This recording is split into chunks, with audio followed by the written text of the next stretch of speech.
Assalamualaikum warahmatullahi wabarakatuh.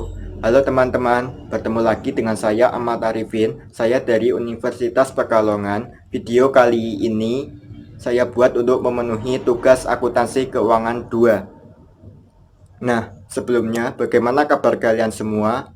Semoga sehat walafiat dan terhindar dari wabah penyakit yang sedang marak beberapa hari terakhir ini. Amin, amin ya rabbal alamin. Pada kesempatan ini, saya akan menjelaskan sebuah materi yang tentunya bermanfaat untuk kalian semua. Saya akan membahas sebuah materi tentang ekuitas pemegang saham laba ditahan. Sebelum lanjut ke pembahasan, jangan lupa like, comment, and subscribe video saya ini. Terima kasih, selamat menyaksikan video saya kali ini. Oke teman-teman, langsung saja kita ke pembahasan materi kita, yaitu tentang ekuitas pemegang saham laba ditahan. Sebelum kita menjelaskan laba ditahan, saya akan menjelaskan definisi ekuitas.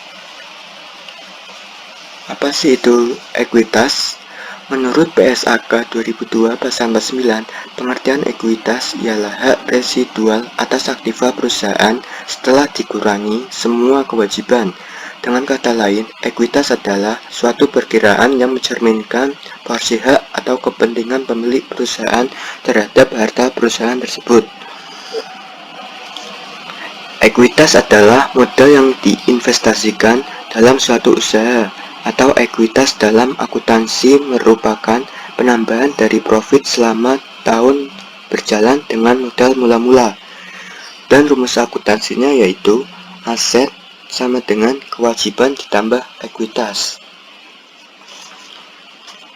Dari pengertian tersebut dapat disimpulkan ekuitas sebagai modal kekayaan atau suatu entitas, yaitu selisih jumlah aktiva aset dikurangi dengan pasiva kewajiban. Jadi pada prinsipnya ekuitas adalah kekayaan bersih yang berasal dari pemilik dan juga dari hasil kegiatan usaha perusahaan itu sendiri.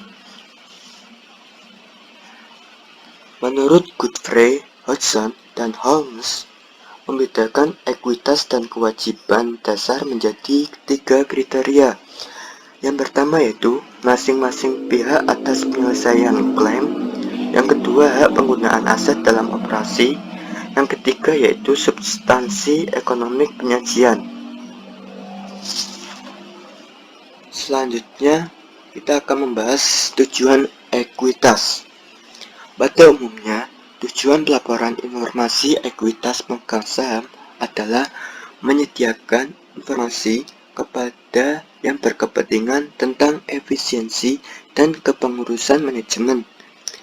Tujuan yang lain adalah menyediakan informasi tentang riwayat serta prospek investasi pemilik dan pemegang ekuitas lainnya, serta merupakan tanggung jawab yuridis pemilik. Next, yaitu saya akan menjelaskan pengklasifikasian ekuitas pemegang saham, yaitu dibagi menjadi 2. Yang pertama yaitu modal setoran, yang kedua yaitu laba ditahan.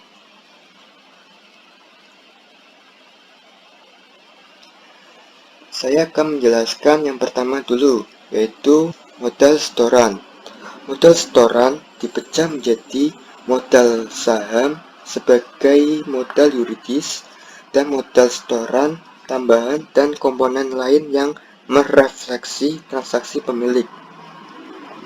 Komponen lain-lain terdiri atas pos-pos yang tidak tepat dimasukkan dalam komponen modal setoran lainnya atau laba ditahan, tetapi sering diklasifikasikan sebagai pos ekuitas pemegang saham.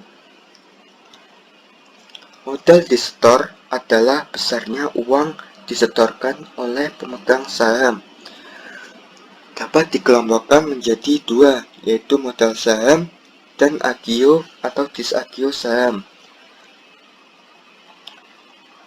Dan yang kedua yaitu laba ditahan. Laba ditahan dapat didefinisikan sebagai persentase dari jumlah laba keseluruhan dalam satu periode yang sengaja disisihkan guna membiayai berbagai kepentingan perusahaan, baik jangka panjang maupun pendek. Selanjutnya yaitu sumber dasar laba ditahan. Sumber dasar laba ditahan ini yaitu laba yang ditahan untuk digunakan laba aktivitas bisnis, adalah laba dari operasi. Ya, untuk mencari laba bersihnya yaitu rumusnya yaitu sebagai berikut. Sumber laba ditambah setiap kegiatan yang bersifat meniadakan ditambah hasil dari pos-pos luar biasa dan tidak biasa. Oke, selanjutnya manfaat laba ditahan ada 4. Yang pertama yaitu untuk membiayai operasional perusahaan dalam pencapaian laba yang lebih maksimal. Yang kedua yaitu untuk melunasi utang yang ada. Yang ketiga yaitu sebagai cadangan dana untuk kebutuhan investasi perusahaan. Yang terakhir yaitu untuk perkembangan perusahaan di masa yang akan mendatang. Next, yang ke-5 yaitu kebijakan dividen. Ya, alasan utama yang menyebabkan sangat sedikitnya perusahaan membagi dividen dalam jumlah yang sama dengan laba ditahan yang tersedia secara legal antara lain yaitu ada 5. Yang pertama yaitu persetujuan atau kontrak obligasi dengan kreditor tertentu untuk menahan semua laba dalam bentuk aktiva guna membentuk proteksi tambahan terhadap kemungkinan kerugian. Yang kedua yaitu beberapa hukum perseroan negara bagian masyarakat bahwa laba yang ekuivalen dengan biaya saham treasury yang dibeli dilarang untuk diumumkan sebagai dividen. Yang ketiga yaitu keinginan untuk menahan aktiva yang tidak dibayarkan sebagai dividen guna membiayai pertumbuhan atau ekspansi.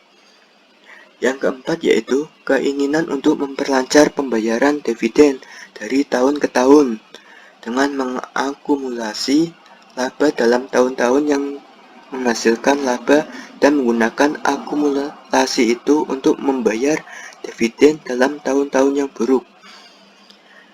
Dan yang terakhir yaitu keinginan untuk membentuk pelindung terhadap kemungkinan kerugian atau kesalahan dalam kalkulasi laba. Next, saya akan menjelaskan jenis-jenis dividen. Jenis-jenis dividen ini ada 5. Dan saya akan menjelaskan satu-satu. Oke. Yang pertama yaitu dividen tunai. Dan pembayarannya dilakukan dengan segera sehingga disebut kewajiban lancar.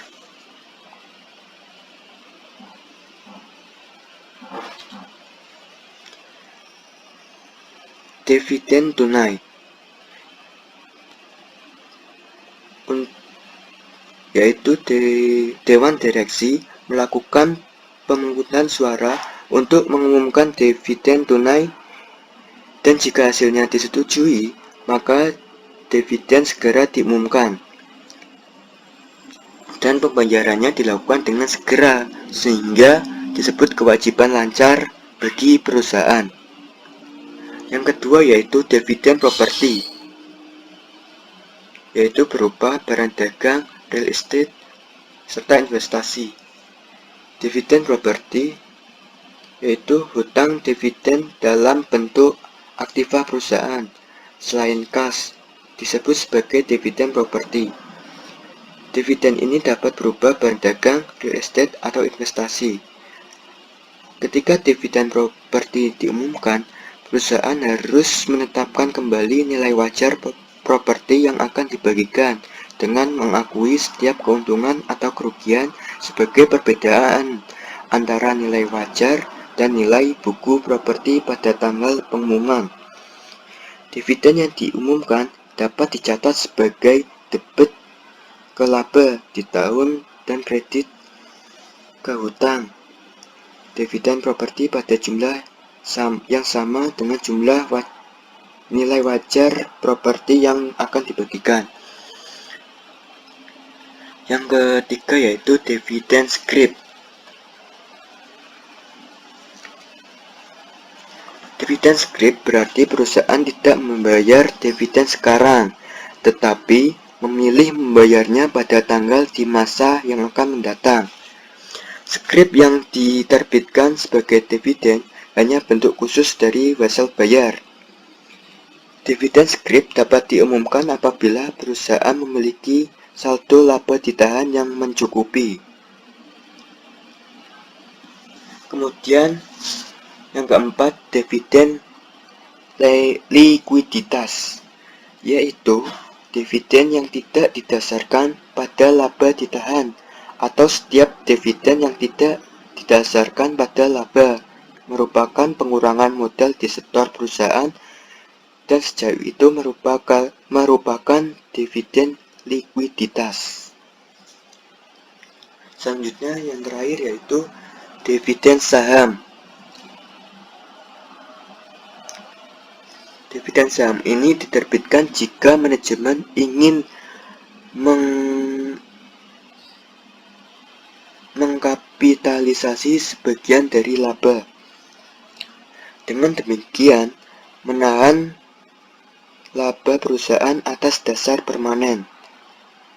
Dalam kasus ini, tidak ada aktiva yang dibagikan kepada investor, dan setiap pemegang saham memiliki bagian kepemilikan yang sama atas perusahaan dan total nilai buku yang sama setelah dividen saham yang diterbitkan sama seperti dividen itu diumumkan. Oke, selanjutnya kita akan membahas cara menghitung laba ditahan perusahaan. Yang pertama yaitu kumpulkan data yang diperlukan dari laporan keuangan perusahaan. Dengan rumus laba bersih dikurangi dividen yang dibayarkan sama dengan laba ditahan. Selanjutnya dengan cara yang kedua, yaitu jika tidak mempunyai informasi laba bersih, mulailah dengan menghitung laba kotor. Jika Anda tidak bisa mengakses nilai laba bersih secara pasti, bisa menghitung laba bersih dari sebuah bisnis dengan menghitung secara manual melalui sebuah proses yang sedikit lebih panjang. Yaitu mulailah dengan menghitung laba kotor perusahaan tersebut. Cara yang ketiga yaitu hitunglah laba operasi. Laba operasi mencerminkan laba perusahaan setelah membayar biaya-biaya penjualan dan biaya operasi seperti upah yang sudah dibayar. Untuk menghitung laba operasi ini, kurangi laba kotor dengan biaya-biaya operasi perusahaan, namun tidak termasuk harga pokok penjualan. Yang keempat yaitu hitunglah laba bersih sebelum pajak. Untuk menghitung laba bersih sebelum pajak, kurangi laba operasi perusahaan dengan bunga depresiasi dan amortisasi. Depresiasi dan amortisasi yaitu penyusutan dari nilai aktiva yang berwujud dan tidak berwujud selama masa ekonomisnya. Hal ini dicatat sebagai biaya dalam laporan laba rugi. Next, yaitu cara kelima dapat menggunakan hitunglah laba bersih perusahaan setelah pajak. Biaya terakhir yang harus kita perhitungkan adalah pajak. Untuk menghitung laba bersih setelah pajak, pertama kalikan tarif pajak perusahaan dengan laba bersih sebelum pajak. Selanjutnya, untuk menghitung laba bersih setelah pajak, kurangi angka hasil perkalian ini dari angka laba bersih sebelum pajak. Oke. Selanjutnya yaitu dengan cara kurangi dengan jumlah dividen yang sudah dibayar. Setelah kita menghitung besarnya laba bersih perusahaan setelah dikurangi seluruh biaya-biaya yang menjadi kewajiban kita, kita mempunyai sebuah angka yang bisa kita gunakan untuk menghitung besarnya laba ditahan selama periode pembukaan yang berjalan. Untuk menghitungnya, kurangi laba bersih setelah pajak dengan dividen yang sudah dibayarkan. Selanjutnya, itu dengan cara yang terakhir yaitu hitunglah saldo akhir dari akun laba ditahan. Jangan lupa bahwa laba ditahan adalah akun kumulatif yang menunjukkan perubahan bersih dari laba ditahan sejak berdirinya perusahaan sampai saat ini. Untuk mengetahui besarnya laba ditahan secara keseluruhan, tambahkan laba ditahan dari periode yang sedang berjalan dengan saldo akhir laba ditahan pada saat periode pembukuan yang lalu berakhir. Nah, dari ketujuh cara tersebut dapat ditarik kesimpulan, yaitu perhitungan laba ditahan ini tentu saja berbeda di setiap perusahaan.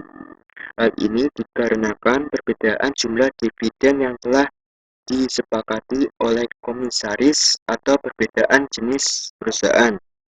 Ketika semua perusahaan di atas sudah dipenuhi, maka jumlah laba ditahan yang tersisa bisa kembali ke perusahaan sebagai investasi untuk kuartal selanjutnya. Tetapi, laba ditahan ini tidak selalu bernilai positif, kadang juga bernilai minus, karena perusahaan tersebut mengalami kerugian dibandingkan tahun sebelumnya. Karena kerugian lebih besar dari total seluruh laba ditahan, hal ini memungkinkan total laba ditahan menjadi minus bagi investor atau pemegang saham. Demikian penjelasan dari saya. Bila ada kesalahan atau kekurangan dalam video kali ini, saya mohon maaf. Terima kasih yang sudah menonton. See you. Assalamualaikum warahmatullahi wabarakatuh.